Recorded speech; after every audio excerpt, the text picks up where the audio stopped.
Hello, my name is Augustine, and I'll be the first one you'll be seeing about our question, how reliable is human memory in real-life situations? Before tackling this question, I wanted to answer, how reliable can memory even be? Human memory is not a recording, but rather a reconstruction of past events based on our own understanding and perspective, what makes it limited in true accuracy. Memory can also be influenced by several external factors that can affect how reliable it is. Some of these include our personal beliefs, which can shape how we interpret events. For example, someone with a certain belief might interpret a dialogue as offensive when in hindsight it was actually a bit neutral. Another factor could be current knowledge. As we learn new information, we begin to reinterpret past events differently than we originally remember them, and as well as the time that has passed that can also affect memory. As time goes on, memory tends to lose detail and become less accurate, making it easier to forget information or unintentionally fill in missing details. With so many factors that can reduce the credibility of memory, when can memory be considered reliable? Memory is going to be its most reliable when it's effectively encoded, stored, and accurately retrieved by the brain. Encoding is the process of taking in and processing information. Storage is keeping that information over time, and retrieval is accessing it later when it's needed. When each of these stages works effectively, memories are much more likely to remain accurate. How that can occur could be information being rehearsed consistently, since repeatedly recalling or reviewing information strengthens the memory over time. Memory is also at its most reliable when a person is being fully attentive during an event, or when the event is personally significant, allowing the brain to encode more details accurately and place a higher importance on being stored.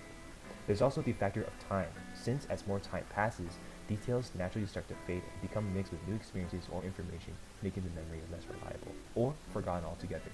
Having an unbiased perspective is also a part of memory reliability, since without letting our personal beliefs, emotions, or expectations influence us, we're most likely to remember what actually happened rather than what we think happened. So in real life, the memories that are going to be most reliable and accurate are going to be events that occur recently, are done consistently, and paid and coded attention to.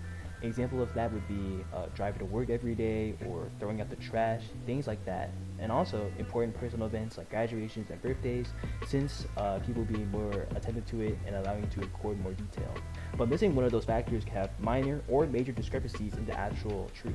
An example would be like explaining an insurance claim for a car crash that would happen 25 years ago that only caused a minor fixable dent. Because of the time passed and the low impact it caused, it is highly unlikely that the memory would be fully truthful and therefore be uncredible. I want to share with you why people remember events differently.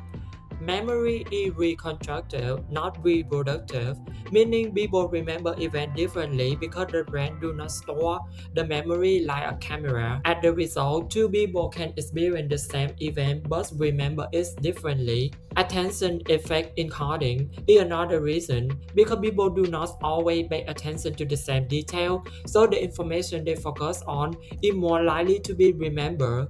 For example, in the basketball video, students who focus on counting the pass often fail to notice the person in a gorilla costume.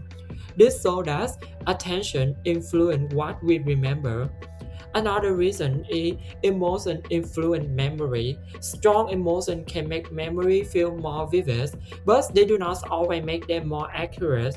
For example, someone involved in a car accident may clearly remember the feeling terrified, but may incorrectly recall the color of the car or the order of the event. This shows that people can be very confident about memory that are not completely accurate.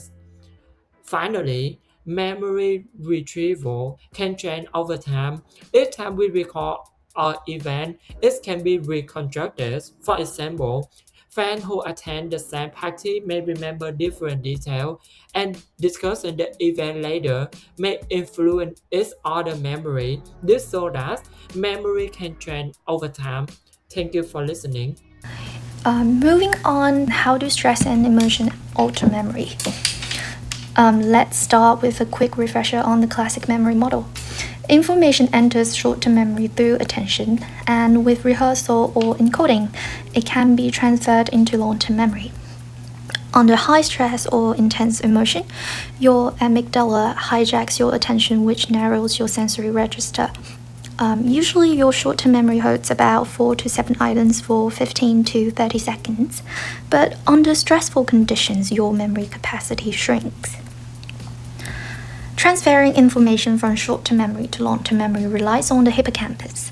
However, the hippocampus is highly sensitive to stress hormones. Your brain then fails to bind separated pieces of information together.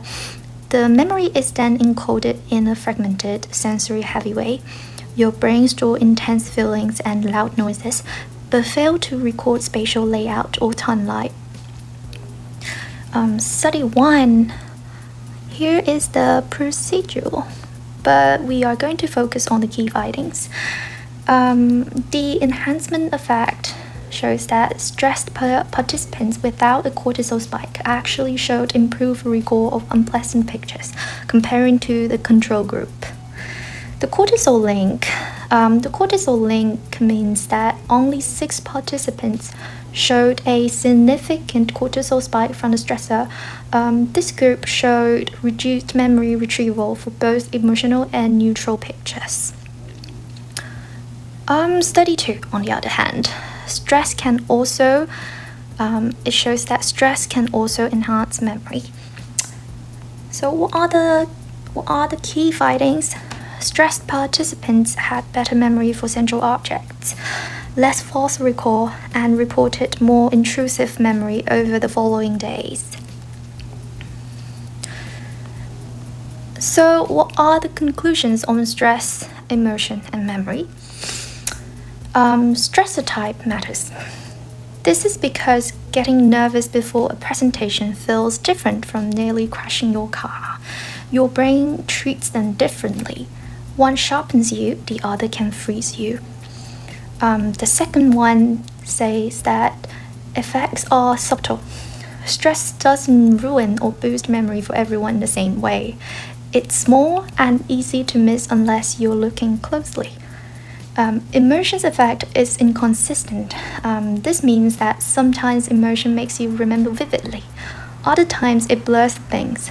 It depends on the person, the moment, and what you're trying to recall. So moving on to the next question, can memory be trusted in legal or personal conflicts? So we all know that memory can be unreliable and the chances of it being distorted is very high. And now let's go back to the case of Ronald Cotton, who was falsely accused and was incarcerated for a crime that he never committed, because the victim had wrongfully appointed him as the person who committed the crime. And now this case is a great example of how memory can be distorted, which results in inaccurate retrievals. And we can be confident to say that the traumatic and life-threatening nature of the event has strongly impacted the victim's memory, causing her to falsely recognize the suspect. And just because memory is not reliable, that doesn't mean it should be trusted. It shouldn't be trusted and used as a main piece of evidence when solving problems regarding criminal justice. Because the only way that can take jurors back to the very moment when a crime was committed is through the memory of victims and the eyewitnesses. Unfortunately, the fact that memory can be distorted is not well understood by the general public, especially for individuals who work within the criminal justice system. And that reality had caused the formations of proposals to make changes in the way that investigations should be carried out. And in an article called The Neuroscience of Memory, Implications for the Courtroom, the researcher proposed that there is a need for improvement in training on the process of questioning witnesses and taking statements from victims. And officials should be educated about the unreliable nature of memory-based evidence so that they could give it a proper weight. And the environment also plays a major role in the accuracy of memory recalls, and therefore it is very important for the witnesses to be put at ease and to feel comfortable before an interview is conducted, as they are often manipulated by individuals of perceived powers or authority, such as an investigation officer. And not only that, jurors should also allow temp and multiple attempts for witnesses to give their testimonies. This actually goes against the nature of an actual testimonial interview, as the interviewers would often interrupt to dig deeper into certain details, and the witnesses were also requested to provide their information in a specific pre-planned order rather than at their own pace. And besides that, proper wording for question is also very important, as the characteristic of a few words could affect how a person remembers an event. And I will also like to sum this part up with a concept that we learned is that we tend to assume things based on what we see rather than actually putting in effort to properly analyze and to truly understand a person or a phenomena. And in other words, we are just too fast to conclude things, and sometimes it is necessary to slow down and to think deeper. And that is pretty much the end of our presentation. Thank you so much for listening and for your patience.